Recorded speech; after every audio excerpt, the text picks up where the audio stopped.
one takeaway or tip or reminder or suggestion, because you heard a lot of information tonight, a lot of stories, a lot of successes, a lot of insights. So we're coming back to touch upon the most important ones to our speakers, or other ideas that they've come up with while listening to everybody else. So let's start with you, Beverly. What's your one tip, takeaway, suggestion for everybody?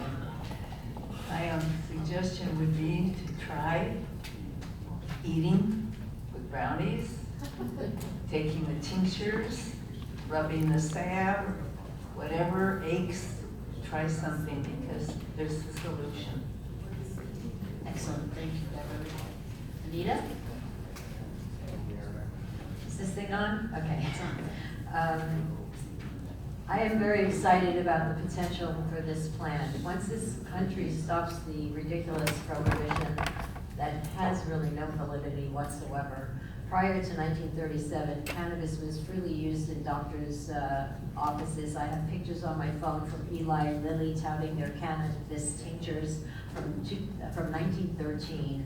AMA was upset with the regulations that they had to give up another tool in their toolbox because cannabis was widely used back before prohibition.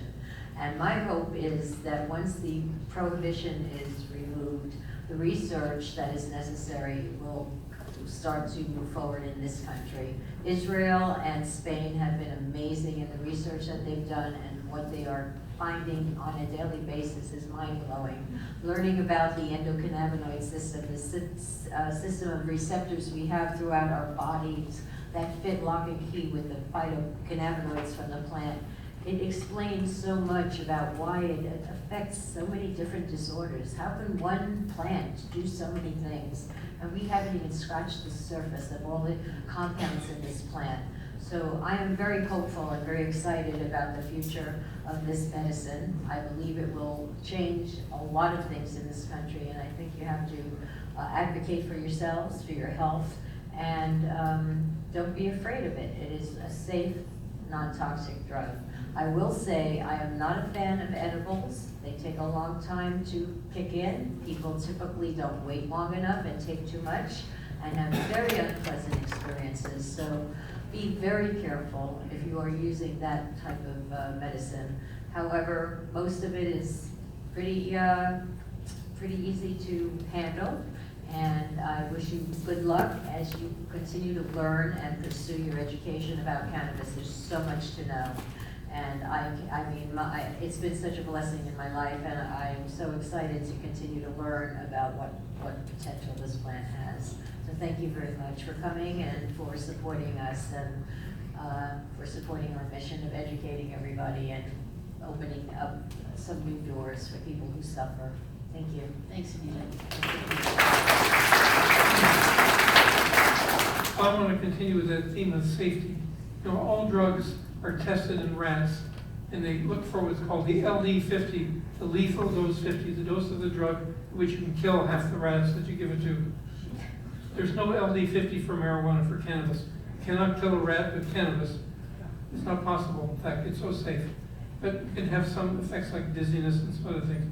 It's an extremely safe drug, and I highly recommend it for certain indications. But as was said, start slow and go low and gradually edge up to where you get the dose that works best for you. Thank you.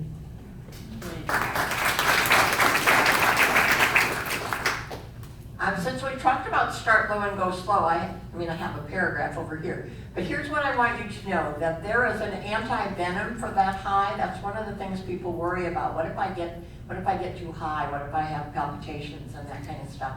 So if you don't already know it, an anti-venom for the THC high can be a CBD product that you would take the same dose that you took of the THC.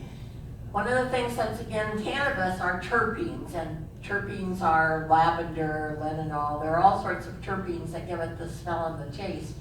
There are two terpenes. One is in black pepper and one is in lemons that are also anti-venoms for that high.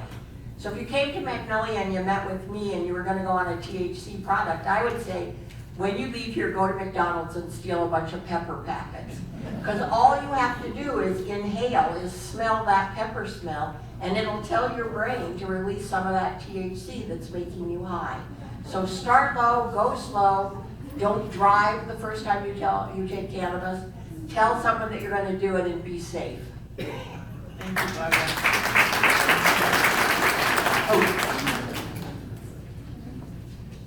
Pass the mic. I think, obviously, as a cannabis clinician, my takeaway message is to work with a knowledgeable clinician. I think often with cannabis, we have high expectations, no pun intended, or different expectations, right? Many of us who have been on antidepressants or pain medications had to experience or explore multiple different ones before we found the right one. And cannabis is no different. A qualified healthcare professional can often get you there faster, help reduce harms, make sure that your drugs are checked for any interactions, and get you on a safe path quick. You know, cannabis, as it's been mentioned, is very safe, and all of us have had our own unique experiences. We're all unique people. So if you've tried it and it didn't work, don't give up. Most people have some level of success with cannabis. Thank you. Thank you, Eloise.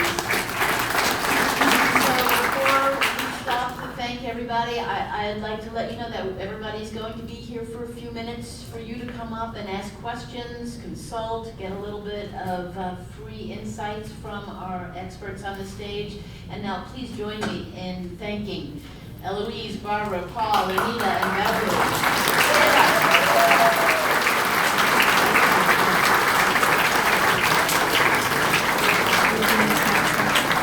As program director, I suggested doing a program about my medical marijuana journey, and then when I ended up on the panel, I was saying, what was I thinking?